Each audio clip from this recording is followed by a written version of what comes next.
یہ امام ترمذی کے جو ہے وہ استاد ہیں، ان کے استاد عیسیٰ بن یونس ہیں، پھر ان کے استاد ابن ابی ذئب ہیں، اسحاق بن یزید ہیں، ٹھیک ہے جی۔ اچھا، جو بات ہم یہاں پر ہیں وہ یہاں پر کرنا چاہ رہے ہیں، حدیث یہ ہے کہ عبداللہ بن مسعود بیان کرتے ہیں کہ نبی اکرم صلی اللہ علیہ وسلم نے فرمایا جب تم میں سے کوئی رکوع کرے تو رکوع میں سبحان ربی العظیم 3 مرتبہ کہے تو اس کا رکوع پورا ہو گیا، یہ سب سے کم تعداد ہے، اور جب سجدہ کرے تو اپنے سجدے میں 3 مرتبہ سبحان ربی الاعلیٰ کہے تو اس کا سجدہ پورا ہو گیا، سب سے کم تعداد ہے۔ اچھا، یہ روایت دیگر سندوں کے ساتھ بھی آتی ہے، لیکن یہاں مثال کے طور پر جو میں بات بتانا چاہ رہا ہوں، یہاں پر سند کے اندر آپ دیکھ سکتے ہیں اون بن عبداللہ نام کا یہ بندہ ہے، ٹھیک ہے جی، اون بن عبداللہ نام کا بندہ یہاں پر موجود ہے، دیکھ سکتے ہیں آپ جی، یہ رہا، ٹھیک ہے جی۔ یہ کس سے روایت بیان کر رہا ہے؟ سیدنا عبداللہ بن مسعود رضی اللہ تعالیٰ عنہ، جو کہ بڑے ہی جلیل قدر فقیہ صحابی ہیں، ان سے روایت بیان کر رہا ہے۔ امام ترمذی رحمۃ اللہ علیہ بیان کرتے ہیں کہ ابن مسعود کی حدیث کی سند متصل نہیں ہے۔ کیوں متصل نہیں ہے؟ وہ آگے وضاحت کر رہے ہیں کہ اون بن عبداللہ بن عتبہ کی ملاقات ابن مسعود سے نہیں ہے، ابن مسعود سے ملاقات نہیں ہے، تو جب ان کی آپس سے ملاقات نہیں ہے تو بیچ کا کوئی بندہ جو ہے وہ گرا ہوا ہے، اور اس وجہ سے یہ روایت ہم اس کو منقطع کہیں گے، اس کو ہم کیا کہیں گے؟ منقطع کہیں گے، کہ درمیان سے ایک بندہ جو ہے وہ گرا ہوا ہے۔ کہیں سے بھی کوئی بندہ گر جائے، اب چاہے وہ اس درمیان سے گرے، ٹھیک ہے جی، یہاں سے گرے، چاہے یہاں سے گرے، چاہے یہاں سے گرے، الغرض یہ کہ درمیان کہیں سے بھی راوی گر جائے گا، ہم اس کو جو ہے وہ منقطع کہیں گے۔ سلائیڈ کو زوم کروں، سلائیڈ جو ہے ویسے آپ کو جو ہے وہ ارسال کر دی جائے گی اگر، کیونکہ سلائیڈ کو جو ہے وہ زوم کرنے کا تو کوئی آپشن مجھے یہاں سے علم میں نہیں ہے کہ، ٹھیک ہے جی، اس کے فونٹ بڑا کر دیتا ہوں، میں یہ کر سکتا ہوں۔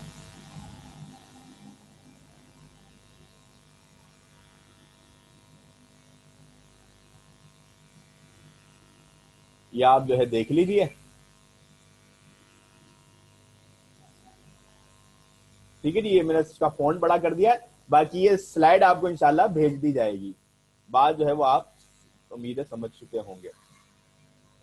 اچھا، معضل اور منقطع کے بعد ہم جو ہے وہ آج جو میں نے ایک میسج بھی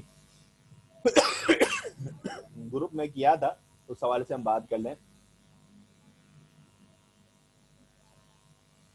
اچھا جی، ویسے اگر آپ کے پاس ٹچ موبائل ہے نا تو آپ بھی جو ہے وہ دو اپنی فنگرز کے ذریعے اس کو ذرا آپ ڈریگ کریں گے اس کی اپوزٹ سائڈ کے اندر، تو وہ آپ کی تب بھی اسکرین زوم ہو جائے گی۔ اچھا جی، آگے جی ہم آگے چلتے ہیں، تدلیس کی بحث، ٹھیک ہے، تدلیس کی بحث یہ ایک اہم مسئلہ ہے، اس کو تھوڑا سمجھیے گا، ٹھیک ہے۔ پہلے تو جی اس کے اندر کچھ چیزیں ہیں وہ ہم جو ہے پہلے یاد کر رکھ لیں ذہن کے اندر۔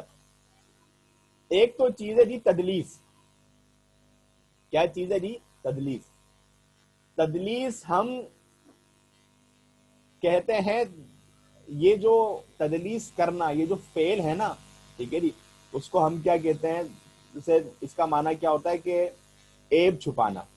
تدلیس کا معنی کیا ہوتا ہے؟ عیب چھپانا، ٹھیک ہے جی۔ تو عیب جو چھپایا جا رہا ہے اس کو کیا کہتے ہیں؟ تدلیس۔ عیب چھپانے کو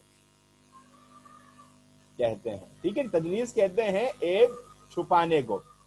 اور ایک ہے مدلس، کیا ہے جی؟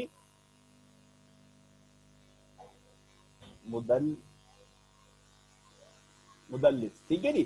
مدلس وہ بندہ ہوتا ہے جو عیب چھپاتا ہے، ٹھیک ہے جی، بات ہو گئی ہماری واضح، ٹھیک ہے جی۔ اچھا، اب کیا کہانی ہے؟ تدلیس میں کیا ہوتا ہے کہ راوی ایک کام کرتا ہے، وہ کام کیا کرتا ہے کہ وہ عیب کو چھپاتا ہے، وہ عیب کو چھپاتا ہے، اور وہ کیا کرتا ہے کہ سند کے اندر سے کیا کرتا ہے؟ راوی کو گرا دیتا ہے، راوی کو گرا دیتا ہے، اور ورڈ ایسا یوز کرتا ہے کہ کسی کو جو ہے مغالطہ لگ جائے، کسی کو ایسا شک لگے کہ یہاں سے بندہ گرا نہیں ہے، یہاں سے بندہ گرا نہیں ہے، ایسا ورڈ جو وہ تکیے کے طور پر یوز کرتا ہے، اچھا اس کی ہم اقسام پڑھیں گے تو بات واضح ہو جائے گی. میں نے یہاں پر واضح تعریف نہیں میں نے اقسام میں نقل کر دی ہے. اچھا اقسام کی اس کی جو ہے نا ویسے دو تعریف بھی بنائی جاتی, ویسے ایسی کئی تعریفیں ہیں ٹھیک ہے جی, تقریباً 7 سے 8 اس کی اقسام بنائی ہیں, تدلیس کی 7 سے 8 اقسام بھی بنائی ہیں, لیکن اس کے اندر بنیادی طور پر یہ 3 ہیں جو کہ عمومی طور پر ہمیں درپیش ہوتی ہے. اچھا اس میں پہلی جو قسم ہے وہ ہے تدلیس الاسناد, دوسری ہے تدلیس تسویہ, تیسری ہے تدلیس شیوخ. اب ان کی ہم ڈیٹیل پڑھ لیتے ہیں. تدلیس الاسناد کیا ہے؟ راوی کا اپنے استاد کو گرا دینا, راوی کا اپنے استاد کو گرا دینا. اچھا راوی کا اپنے استاد سے وہ روایت بیان کرنا جو اس نے اس سے نہ سنی ہو. ٹھیک ہے جی. اچھا اس کی ایک مثال میں نے وضاحت یہاں لکھی ہے, لیکن میں یہاں تھوڑا سا سمجھا دوں آپ کو. ہمارا پارٹیسپینٹ کے میں کون کون لوگ موجود ہیں؟ فرحان صاحب بھی ہیں ہمارے پاس, شراز صاحب بھی ہیں, واصف بھائی بھی ہیں. چلیں جی میں کچھ بندوں کی مثالیں دے دوں یہاں پر. ایک ہے جی ہمارے پاس شراز صاحب, ایک ہو گئے ہمارے پاس فرحان صاحب, ایک ہمارے پاس ہو گئے واصف صاحب. ٹھیک ہے جی. اچھا تدلیس میں کیا کیا کرنا ہوتا ہے کہ شراز صاحب کون ہے؟ مدلس راوی ہیں. مدلس راوی مطلب عیب چھپانے والے بندے ہیں. شراز صاحب کیا ہیں؟ عیب چھپانے والے بندے ہیں. شراز صاحب کیا کرتے ہیں؟ شراز صاحب کے استاد فرحان صاحب بھی ہیں اور واصف صاحب بھی ہیں. بات جو ہے نا وہ سمجھیے گا, ادھر ادھر بھی دماغ ہوا نا بات نکل جائے گی. شراز صاحب کے دو استاد ہیں, فرحان صاحب بھی ہیں اور واصف صاحب بھی ہیں. ٹھیک ہے جی. شراز صاحب کبھی فرحان صاحب سے حدیث بیان کرتے ہیں, کبھی واصف صاحب سے بیان کر رہے ہیں. ٹھیک ہے جی. کبھی واصف صاحب سے بیان کر رہے ہیں. لیکن ایک حدیث شراز صاحب کو بتائی ہے کنہوں نے؟ فرحان صاحب نے. ٹھیک ہے جی. ایک حدیث بتائی ہے شراز کو سر فرحان صاحب نے بتائی ہے. ٹھیک ہے جی. اچھا لیکن شراز صاحب کیا کرتے ہیں کہ ایک ڈنڈی مارتے ہیں. سنی روایت کس سے ہے؟ فرحان صاحب سے. لیکن وہ ڈنڈی یہ مارتے ہیں کہ فرحان صاحب کو یہاں سے کٹا دیتے ہیں اور وہ بیان کس سے کرتے ہیں؟ واصف صاحب سے. ٹھیک ہے جی. وہ کہتے ہیں کہ مجھے جو ہے وہ حدیث بیان کیے کس نے؟ واصف صاحب نے. سنی فرحان صاحب سے ہے لیکن کیا کہہ رہے ہیں کہ مجھے بتائیے کس نے؟ واصف صاحب نے. ٹھیک ہے جی. اور الفاظ بھی وہ ایسے استعمال کر رہے ہیں کہ جس سے انسان کو شک لگے. ٹھیک ہے جی. شک لگے. اس کے لیے عربی زبان کے اندر نا استعمال ہوتے ہیں الفاظ, میں آپ کو ذرا بتاؤں. ٹھیک ہے جی.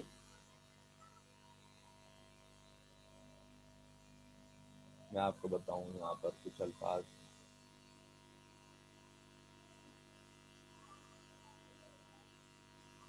ان ہو گیا. ٹھیک ہے جی. کالا ہو گیا. اس طرح کے مطلب کہ کہا سے. ٹھیک ہے جی. اس طرح کی باتیں کرتے, گول مول باتیں کر لیتے ہیں. ٹھیک ہے جی. تاکہ ان کا یہ جو جرم ہے نا, جو جرم انہوں نے کہاں کیا ہے, ادھر چلا گیا جرم, یہاں یہ جو جرم کیا ہے انہوں نے فرحان صاحب کو اسکپ کرنے کا, یہ جرم ان کا چھپ جائے, یہ جرم ان کا چھپ جائے. تو یہ شراز صاحب کا فرحان صاحب کو اسکپ کر کے واصف صاحب سے بیان کرنا, یہ کیا کہلائے گا؟ تدلیس کہلائے گا. کیا کہلائے گا؟ تدلیس کہلائے گا. ٹھیک ہے جی. بات سمجھ میں آئی ہے یا نہیں آئی؟ میں دوبارہ ریپیٹ کر دیتا ہوں, انشاءاللہ آ جائے گی, مشکل بات نہیں ہے بالکل بھی. جلدی جلدی بتائیں, بات سمجھ میں آئی ہے؟ ریپیٹ کروں میں. کلیئر ہو گیا نا جی؟ بالکل جی, بہترین ہو گیا. کسی کو نہیں آئی فوراً بتا دے, ہم جو ہے وہ آگے چلنے سے پہلے, کیونکہ جب ہمارا یہ کلیئر نہیں ہوگا نا ہم پھنس جائیں گے. کلیئر ہو گیا جی, ماشاء اللہ, بہت زبردست. ٹھیک ہے جی. کہانی کیا کہ شراز صاحب نے سنی واصف صاحب سے, لیکن ڈنڈی کیا مار رہے ہیں وہ کہ شراز صاحب نے سنی جو ہے وہ فرحان صاحب سے, لیکن کیا کر رہے ہیں وہ ڈنڈی مار کر کہہ رہے ہیں جی مجھے جو ہے نا وہ واصف صاحب نے بتائی ہے. ان کا یہ عمل جو ہے وہ کیا کہلاتا ہے؟ تدلیس کہلاتا ہے. ٹھیک ہے جی. چلیں اب ہم جو ہے وہ اب اس تعریف کو تھوڑا سا مزید ڈیٹیل دیکھ لیتے ہیں. یہ جو ہے نا وہ میں نے یہ خانے خالی چھوڑ دیا تھا. میں نے کہا جو کلاس میں حاضرین ہوں گے انہی کے حساب سے مثال دیں گے ہم. تدلیس الاسناد, راوی کا اپنے استاد کو گرا دینا.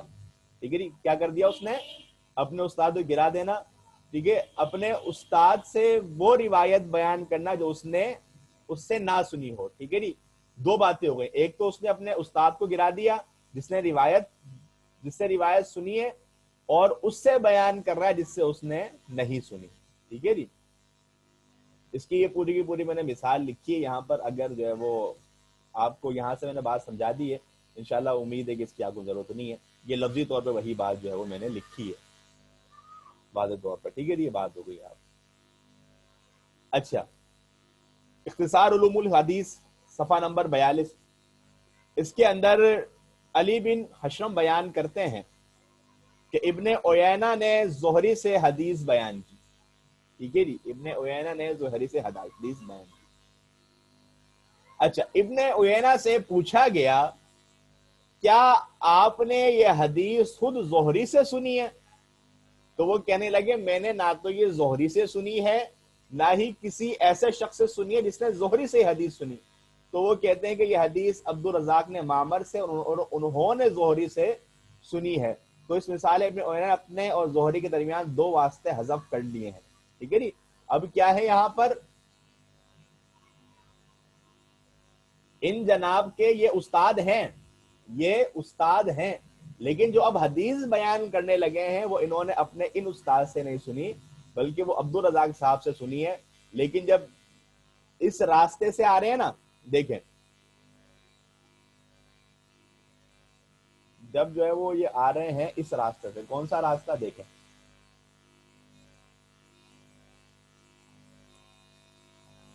ٹھیک ہے جی. اچھا, یہ کس سے بیان کر رہے ہیں, عبد الرزاق سے. ٹھیک ہے, ان کے پھر حدیث آگے کس سے جاری ہے, معمر سے. آگے پھر کس سے جاری ہے جی, ابن شہاب زہری سے. اچھا جی, اب انہوں نے کیا کیا, جو اتنا ایک پورا جو پل تھا انہوں نے کتنے شارٹ طریقے سے کراس کر لیا کہ جو بیچ کے ان کو عبد الرزاق صاحب کا بھی نام لینا تھا, معمر کا بھی نام لینا تھا, انہوں نے کیا کیا, ڈائریکٹ ان سے روایت بیان کر دی. جب تفصیل پوچھی گئی تو بتایا کہ میں نے بیچ سے دو بندے غائب کر دیے, میں نے بیچ سے دو بندے جو ہیں وہ غائب کر دیے. ٹھیک ہے جی, کلیئر ہو گئی بات. یہ مثال جو ہے وہ سمجھ میں آ گئی, تو تدلیس الاسناد کی ہمیں جو ہے وہ بات سمجھ میں آ گئی ہے.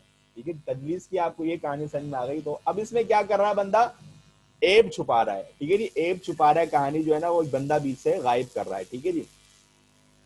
اچھا, اس کی جو ایک قسم تو یہ ہوگا تدلیس الاسناد کے, راوی کیا کرتا ہے, اپنا استاد جو ہے وہ گرا دیتا ہے اور ایسے استاد سے بیان کرتا ہے جس سے اس نے نہیں سنی. ٹھیک ہے جی. اچھا, یہ ایک مثال ہو گئی, اس کو ہٹائیں ہم, آ جائیں جی اگلی. یہ بھی بات تدلیس تسویہ.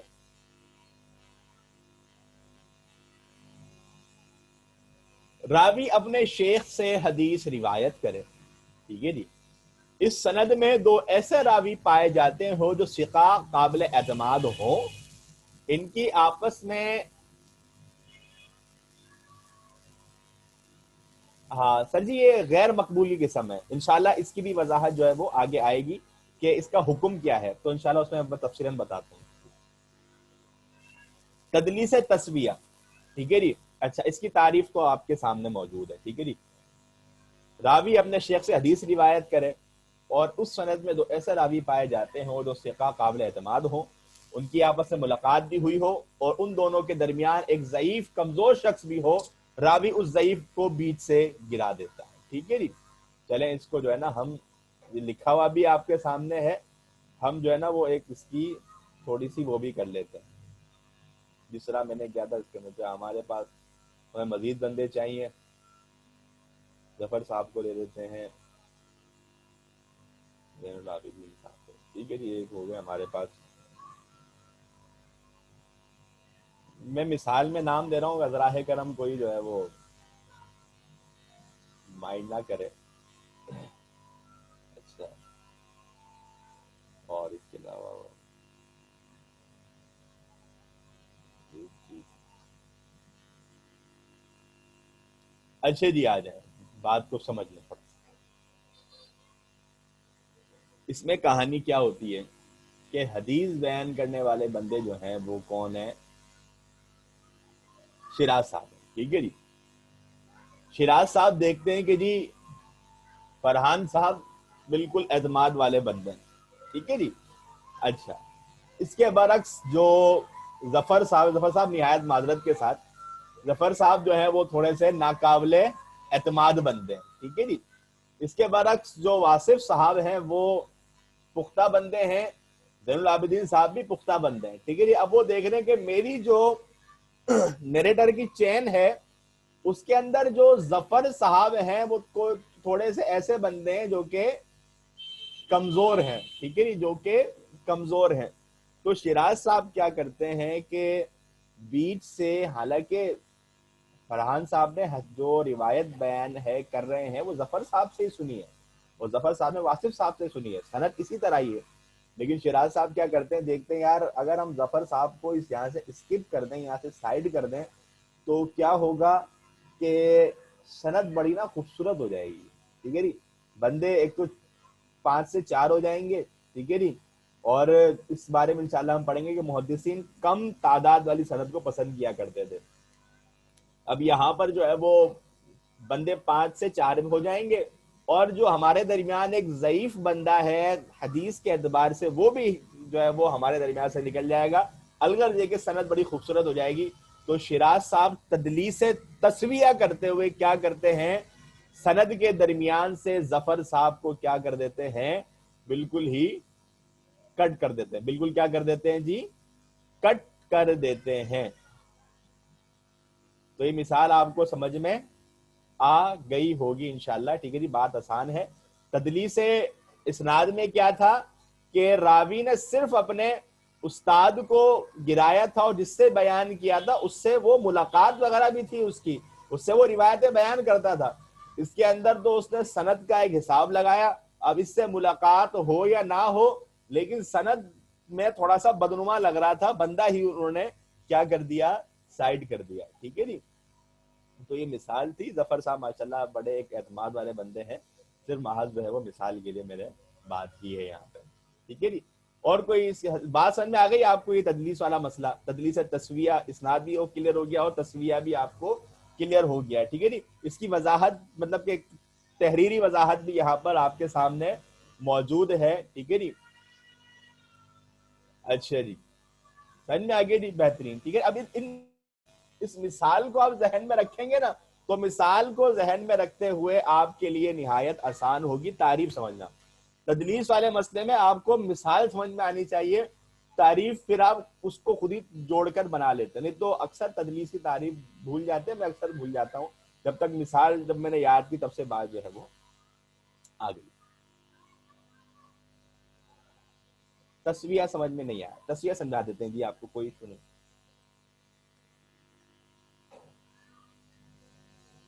تسویہ دوبارہ سمجھ لیجیے. دیکھیں جی،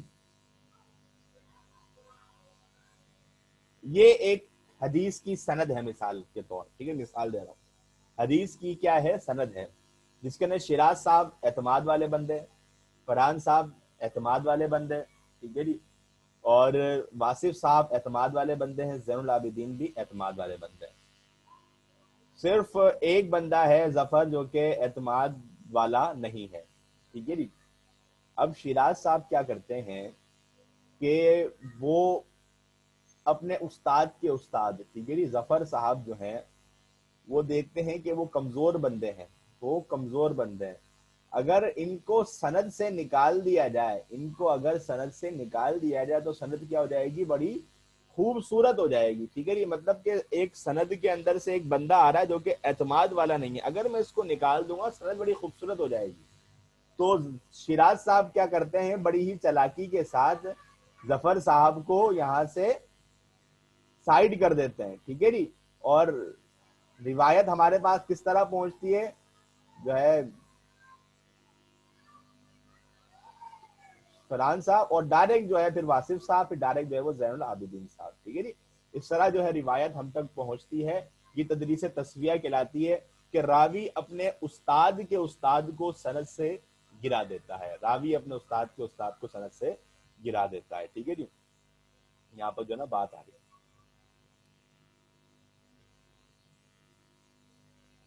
کلیئر ہو گیا جی آپ کو؟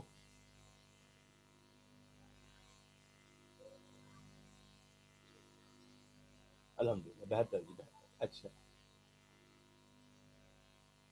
بہت مناسب، بہت مناسب، جزاکم اللہ خیر. یہ وضاحت ہو گئی. اچھا، اس حوالے سے بقیہ بن ولید اور ولید بن مسلم نام کے راوی ہیں جو کہ بڑے مشہور ہیں یہ کام کرنے کے اندر. ٹھیک ہے جی، تو انہوں نے اس طرح کے بڑے کام کیے ہیں. ٹھیک ہے. اچھا، مزید آگے آ جاتے ہیں. تدلیس شیوخ، تدلیس کی جو ہے نا وہ آخری قسم. راوی کیا کرتا ہے، راوی کیا کرتا ہے کہ اپنے شیخ جس سے وہ حدیث روایت کر رہا ہے کا نام، کنیت وغیرہ معروف طریقے سے، غیر معروف طریقے سے بیان کرتا ہے تاکہ وہ پہچانا نہ جائے. ٹھیک ہے جی، یہ تعریف ہو گئی. مثال پر آ جائیں گے جلدی سے، بھاگے بھاگے بھاگے آ جائیں گے، یہاں پر آ جائیں گے. اچھا جی، اچھا، یہ ایک مثال آپ کے سامنے ہے. یہاں پر جو ہے وہ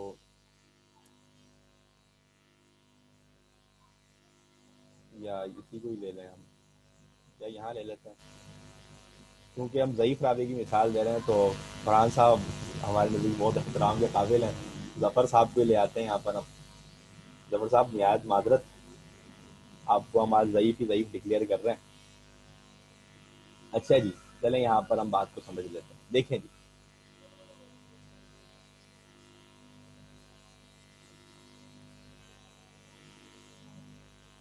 ٹھیک ہے جی، چلیں. اچھا جی، اب یہ ایک سند ہے ہمارے پاس. شیراز صاحب یہ دیکھ رہے ہیں کہ ظفر صاحب جو ہے وہ ناقابل اعتبار بندے ہیں. کیا ہے جی؟ ناقابل اعتبار بندے ہیں. اور آج کی کلاس کے اندر مثالیں بھی ان کی دی گئی تو یہ ناقابل اعتبار بندے ہیں. اب یہ میری سند کے اندر آ رہے ہیں، اب میں ان کو نکال بھی نہیں سکتا، ان کو ہٹا بھی نہیں سکتا. ٹھیک ہے جی، کوئی جگاڑ کرتا ہوں. جگاڑ انہوں نے، شیراز صاحب نے ایک بڑا مزیدار نکالا. وہ یہ نکالا کہ ظفر صاحب جو ہے وہ مثال کے طور پہ ان کی کوئی کنیت ہے. ان کی کیا ہے؟ کنیت. اب ظفر کے نام سے تو ہم سب جانتے ہیں کہ ظفر کے نام سے جو ہے وہ کلاس کے اندر موجود ہے، لیکن مثال کے طور پہ ظفر کی کوئی کنیت ہے، جیسے کہ ابو معاذ. ٹھیک ہے جی، ابو معاذ ایک کنیت ہے ان کی. ٹھیک ہے جی، اللہ رب العالمین کی شادی کروائیں گے، جب ان کے اپنے بیٹے کا نام معاذ رکھیں گے تو ٹھیک ہے جی، تو کنیت ان کی ابو معاذ ہو گئی. ٹھیک ہے جی، تو شیراز صاحب نے جو ہے وہ کیا کام کیا کہ ظفر صاحب کے ایک غیر معروف نام، ایک غیر معروف نام، ایک غیر معروف لقب کو بیچ میں ذکر کر دیا تاکہ دیکھنے والا دھوکے میں آ جائے کہ یہ ظفر وہ ضعیف بندہ نہیں، کوئی یہ ابو معاذ کوئی سمجھدار، کوئی ثقہ بندہ ہے. ٹھیک ہے جی، الغرض یہ کہ اس کے ایسے لقب کو راوی ذکر کرتا ہے کہ پڑھنے والا دھوکے میں آ جاتا ہے. ٹھیک ہے جی، جس طرح جو ہے نا وہ کئی لوگوں کے نام ہوتے ہیں، کچھ بھی نام رکھ لیتے ہیں. تو ہم کوئی بھی یہاں پر ایسی کنیت ذکر کر دیں، ان کے والد کا نام ذکر کر کے ابن کر کے ان کے والد کا نام لکھ دیں ہم، تو ایسا نام ذکر کرنا جس سے وہ معروف نہ ہو. ٹھیک ہے جی، وہ معروف نہ ہو تو کیا ہوتا ہے کہ اس طرح راوی اس کے نام کو بھی چھپا جاتا ہے اور اپنا کام بھی دکھا جاتا ہے. ٹھیک ہے جی، یہ کام کہاں پر ہوتا ہے؟ یہ ہوتا ہے تدلیس شیوخ کے اندر. کس کے اندر ہوتا ہے؟ تدلیس شیوخ کے اندر. اس کی مثال آپ کے سامنے ہے، دیکھیں اس کو جی ہم. اچھا جی، اچھا جی، یہ اختصار علوم الحدیث سے میں نے مثال لی. تدلیس شیوخ کی مثال: ابو بکر بن مجاہد قرأت کے امام ہیں، یہ کہتے ہیں کہ مجھے محمد بن سند نے یہ حدیث بیان کی. ٹھیک ہے جی، اچھا، ان کی مراد کیا ہے؟ ابو بکر محمد بن حسن النقاش یہ راوی متروک اور کذاب راوی ہے، ٹھیک ہے جی، متروک اور کذاب راوی ہے، ٹھیک ہے، اس کے بارے میں ہم پڑھیں گے متروک کیا ہوتا ہے، کذاب کیا ہوتا ہے، مطلب جھوٹا بندہ ہے، اس کا مطلب کہ کوئی اعتبار ہی نہیں ہے، ایسا بندہ ہے یہ، ٹھیک ہے جی۔ لیکن انہوں نے گیم کیا کی دیکھیں، گیم تھوڑی سی یہاں پر یہ ہو گئی کہ یہ جو حسن نام کا بندہ ہے جو کہ ان کے والد ہیں، ٹھیک ہے جی، اب ان کے دادا پر دادا میں سے کسی کا نام کیا ہوگا، سند اس کا جو ہے وہ نام ہوگا، سند جو ہے وہ اس کا نام ہوگا یا اس کا لقب ہوگا ان کے دادا پر دادا کے اندر۔ انہوں نے ان کے والد کا نام یہاں سے چھپا کر کیا کر دیا، یہ نام ذکر کر دیا تاکہ پڑھنے والے کو دھوکا ہو جائے کہ یہ وہ بندہ نہیں ہے جو کہ متروک ہے، کذاب ہے، بلکہ یہ کوئی جو ہے نا اعتماد والا بندہ ہے۔ جبھی جو ہے نا یہ حدیث یہاں پر تھوڑی سی یہاں پر تدلیس والا معاملہ انہوں نے کیا ہے، ٹھیک ہے جی، وضاحت ہو گئی آپ کو جی۔ یہ آپ کو امید ہے کہ تینوں کے تینوں جو اقسام ہے وہ سمجھ میں آ گئی ہوں گی۔ ایک دفعہ سرسری نظر دیکھے تھے، وقت ہمارا جو ہے نا وہ بیتا جا رہا ہے۔ تدلیس اسناد، راوی کیا کرے، بندہ کیا کرے، اپنے استاد کو گرا کر اپنے استاد کے استاد سے روایت کرے، وہ روایت جو اس نے سنی نہیں ہے، ویسے ملاقات ہے صحیح ہے لیکن وہ روایت اس سے سنی نہیں ہے، ٹھیک ہے۔ تدلیس تسویہ میں کیا ہوتا ہے کہ سند کے درمیان سے کیا کرتے ہیں وہ بندے جو ہے وہ کہیں سے آگے پیچھے کر دیتا ہے۔ تدلیس شیوخ میں کیا کرتا ہے، اپنے استاد کا ایسا نام ذکر کرتا ہے جو کہ معروف نہیں ہوتا۔ تدلیس کا حکم، جو سوال جو ہے وہ سر فرحان صاحب نے کیا تھا، یہ ایک اہم سوال ہے۔ دیکھیں جی، تدلیس کے حوالے سے کئی اقوالات پائے جاتے ہیں لیکن یہ راجح اور بہترین قول ہے اور اسی کو زیادہ قبول کیا گیا ہے۔ دیکھیں تدلیس کے مسئلے کے اندر دیکھیں، پہلے تو جو تدلیس کرنے والا بندہ ہے، تدلیس کرنے والا جو بندہ ہے پہلے اس کا اعتماد والا ہونا ضروری ہے، اس کا اعتماد والا ہونا ضروری ہے۔ اگر وہ ناقابل اعتماد ہے، اس کا کوئی اعتبار نہیں ہے، وہ متروک اور کذاب بندہ ہے، تو پھر تو بات ہی ختم ہو جاتی ہے، ٹھیک ہے جی۔ اگر وہ صحیح بندہ ہے، وہ ثقہ بندہ ہے، پھر وہ یہ کام کر رہا ہے، اور وہ یہ کام کیوں کرتا ہے، ایسی کئی وجوہات لکھی گئی ہیں، ٹھیک ہے جی۔ ہم جب سند اور عالی کو پڑھیں گے تب اس کا جو ہے وہ ہم تذکرہ کر لیں گے، ٹھیک ہے جی۔ اور بعض کو جو ہے وہ پسند بھی کیا کرتے تھے اس کام کو، تو الغرض یہ کہ یہ جو کام اگر کوئی اعتماد والا بندہ کر رہا ہے تو اس وقت ہم ایک چیز کو دیکھیں گے، ایک چیز کو ہم کیا دیکھیں گے کہ جب وہ حدیث بیان کر رہے ہیں تو انہیں کیا کرنا ہوگا، سما کی تصریح کرنی ہوگی، انہوں نے اس بات کو واضح طور پہ کہنا ہوگا کہ میں نے اپنے استاد سے یہ حدیث سنی ہے، کیونکہ وہ خود اعتماد والا بندہ ہے نا، جب وہ تدلیس کرتا ہے تو وہ ڈاما ڈول الفاظ استعمال کرتا ہے، وہ ڈاما ڈول الفاظ استعمال کرتا ہے، جس کی مثال میں نے آپ کو دی ان اور قالا کی، ان اور قالا کی میں نے آپ کو مثال دی، اس طرح کے وہ ڈاما ڈول والے الفاظ استعمال کرتا ہے۔ اگر وہ یہ الفاظ استعمال کر رہا ہے تب تو اس کی بات قابل قبول نہیں ہے، اس کی بات قابل قبول نہیں ہے۔ اگر وہ یہ الفاظ استعمال کرتا ہے تو پھر جا کر اس کی بات قابل قبول ہوگی، مگر نہ اس کی بات قابل قبول نہیں ہوگی، ٹھیک ہے جی۔ تو یہاں پر جو ہے نا بات مکمل ہوتی ہے۔ کوئی سوال ہو تو کر لیجئے، یہ ایک آخری چیز تھی۔ چلیں پھر 4 منٹ بچے ہیں ہمارے پاس، کوئی سوال ہو تو کر لیجئے، نہیں تو جو ہے وہ تدلیس والا موضوع تھوڑا سا اہم تھا اور تھوڑا مشکل بھی تھا، لیکن اتنا مشکل نہیں ہے، سمجھ میں آنے والی بات ہے، اور اچھی چیز یہ کہ آپ بات کو سمجھ رہے ہیں، اور صرف رٹا ہی نہیں، بات کو سمجھنا مقصود ہے۔ سمجھ میں آ گئی، ایک دفعہ سلائیڈز کو بھی آپ دیکھیں گے تو بات سمجھ میں آ جائے گی۔ کوئی سوال ہے تو کر لیجئے، نہیں تو یہ آخری سلائیڈ بھی ہم جو ہے وہ پڑھ لیں، جلدی بتا دیں مجھے۔ کوئی سوال ہو تو کر لیں، نہیں تو آخری سلائیڈ بھی پڑھ لیں، جلدی جلدی بتا دیں۔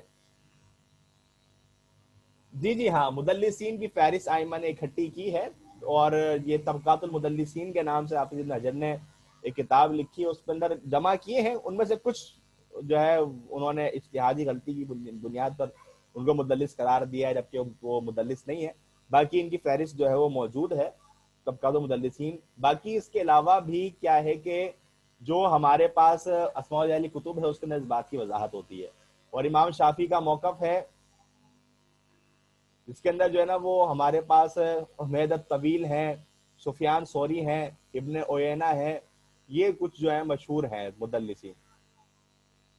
یہ انشاءاللہ فہرست مل جائے گی، میں آپ کو ارسال کر دوں گا، یہ حافظ زبیر علی رحمۃ اللہ علیہ کے جو تحقیقی مقالات ہیں، یہ میں نے حوالہ دیا یہاں دیکھے ہیں. یہ جو ہے اس کے اندر یہ التاسیس فی مسئلات تدریس کے عنوان سے انہوں نے موضوع لکھا ہے اور بڑا جامع ہے. ہاں سر جی، یہ مدلس کی جمع ہے، مدلسین. ہم جو ہے وہ اس کے اندر پڑھ کر آئے تھے، آپ کو یاد ہوگا کہ عربی زبان کے جب عربی کا کورس کر رہے تھے، اس کے اندر جمع کے اندر ہم واو نون یا یا نون کا اضافہ کر دیں تو وہ کیا بن جاتا ہے؟ جمع بن جاتا ہے. مدلسن کیا ہے؟ اسم فاعل کا صیغہ ہے. تو مدلسن، مدلسانی، مدلسونا. تو یہ مدلسینا بھی اس کی ایک حالت آتی ہے، تو مدلسین اس کو ہم جمع کا صیغہ بنتا ہے. یہ جی جی جمع سالم ہے، یہ بالکل بالکل. یہ اسم جو فاعل سے بنتی ہے وہ جمع سالم ہی ہوتی. جمع سالم اسم فاعل سے مفعول سے ہی نتیجے میں آتی ہے. بالکل جی. کوئی اور سوال جی کسی کا ہو تو وہ معلوم کر لے.